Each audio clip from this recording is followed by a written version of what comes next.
आइए आज कावेरी जल विवाद के बारे में कुछ जानते हैं।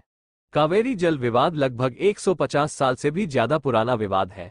इस नदी का विवाद सबसे पहले 1881 में शुरू हुआ था। दरअसल इस दौरान कर्नाटक, जो कि उस समय मैसूर के नाम से जाना जाता था, नदी पर बांध बनाने की मांग की, लेकिन तमिलनाडु ने इसका विरोध किया। दोनों राज्यों और भारत सरकार के बीच बातचीत के कुछ दौर के बाद 1892 में एक समझौता हुआ।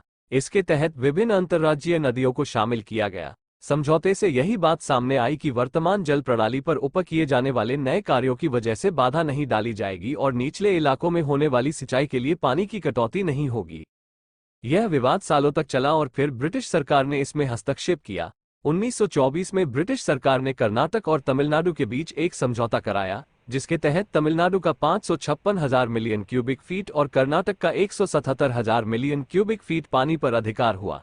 मालूम हो कि यह नदी कर्नाटक के कोडागु जिले से निकलती है और तमिलनाडु से होती हुई बंगाल की खाड़ी में जा मिलती है, जबकि इसका कुछ हिस्सा केरल और पुडुचेरी में भी है। जब पुडुचेरी और केरल भी इस विवाद में कूदा, तो इसके लिए 1972 में एक कमेटी गठित की गई। इस कमेटी ने 1976 में चारों राज्यों के बीच एक समझौता कराया।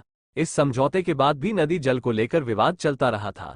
इसके बाद 1986 में तमिलनाडु ने अंतर्राज्यीय जल विवाद अधिनियम के तहत एक ट्रिब्यूनल की मांग की।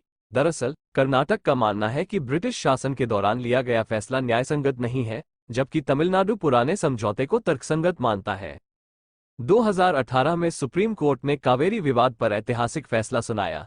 सुप्रीम कोर्ट प्राधिकरण के समाधान में आंशिक संशोधन करते हुए इसे लागू करने का फैसला सुनाया। कोर्ट ने चारों राज्यों में आदेश को लागू करने की जिम्मेदारी के लिए CWMA और कावेरी रेगुलेटरी कमेटी बनाने का भी निर्देश दिया था। इसके बाद से ही हर साल मानसून जाने के बाद प्राधिकरण जल बंटवारे का काम करती है। कावेरी विवाद में यह भी कहा गया है कि किसी राज्य की कोई संस्था अगर जल का उपयोग करती है तो उसकी गिनती राज्य के कोटे में ही की जाएगी। वहीं बंटवारे के लिए प्राधिकरण का खर्च भी चारों राज्यों को ही वहन करना है। खर्च का 15% केरल, 40% कर्नाटक तमिलनाडु और 5% हिस्सा पुडुचेरी को देना है। कावेरी जल प्राधिकरण के समाधान में यह भी कहा गया है कि अगर कोई राज्य किसी महीने में जल नहीं लेना चाहता है तो वह अपीलीय अधिकारी से बात कर उसी साल किसी दूसरे महीने में अपने हिस्से का जल ले सकता है। लेकिन इतने समझौतों और सालों बीत जाने के बाद भी अभी तक इस मामले का कोई खास हल नहीं निकल पाया है। आपको बता दें कि हाल ही में 22 सितंबर 2023 को शीर्ष अदालत ने कर्नाटक और तमिलनाडु के बीच चल रहे विवाद में हस्तक्षेप करने से इनकार कर दिया। इसके बाद कहा कि CWRC और कावेरी जल प्रबंधन प्राधिकरण के पास मामले पर निर्णय लेने के लिए विशेषज्ञ हैं। विशेषज्ञ निकायों ने पहले कर्नाटक को 13 से 27 सितंबर तक तमिलनाडु को प्रतिदिन 5,000 क्यूसेक पानी छोड़ने के लिए कहा था। तमिलनाडु ने कर्नाटक से 10,000 क्यूसेक पानी और छोड़ने की मांग की, लेकिन कर्नाटक सरकार ने इनकार कर दिया। कर्नाटक सरकार का कहना है कि इस साल अपर्याप्त मानसूनी बारिश के कारण स्थिति काफी ज्यादा खराब हो गई है।